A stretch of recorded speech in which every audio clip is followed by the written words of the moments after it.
திரு விஜய் அவர்கள் திமுக தீய சக்தி என்று பேசிக்கொண்டிருக்கிறார்.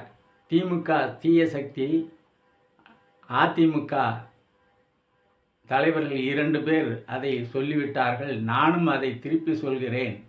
திமுக தீய சக்தி என்று. எந்த விதத்தில் தீய சக்தி என்று தெரியவில்லை. அம்மையார் ஜெயலலிதா காலத்தில் 100 பேருக்கு மேலே இறந்து போனார்கள்.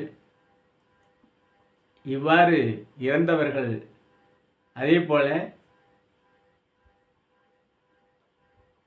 எடப்பாடியினுடைய காலத்தில் 13 பேர் சுட்டுக் கொல்லப்பட்டார்கள்.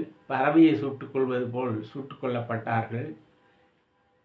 இப்படி இவர்களெல்லாம் யார் தீய சக்தி? இவர்கள் தீய சக்தி, அவர்கள் சொல்லிவிட்டார்கள், நானும் தீய சக்தி என்று சொல்கிறேன் என்று யாரோ சொல்வதை வைத்து நீங்கள் தீய சக்தி என்கிறீர்கள். நீங்களும் அதே வேளைதான். ஜெயலலிதா அம்மையார் என்ன அந்த மகாமகம் குளத்தில் 100 பேருக்கு மேலே இறந்து போனார்களே, அதுபோல தான் நீங்களும் இங்கு பரப்புரை செய்வதற்கு கரூருக்கு வந்து 41 பேரை கொன்றுவிட்டீர்கள். அதுக்கு பிறகு வருகின்ற இடத்திலெல்லாம் ஒவ்வொருவராக கிட்டத்தட்ட 60 பேர் வந்து இறந்து போயிருக்கிறார்கள். இதில் யார் தீய சக்தி?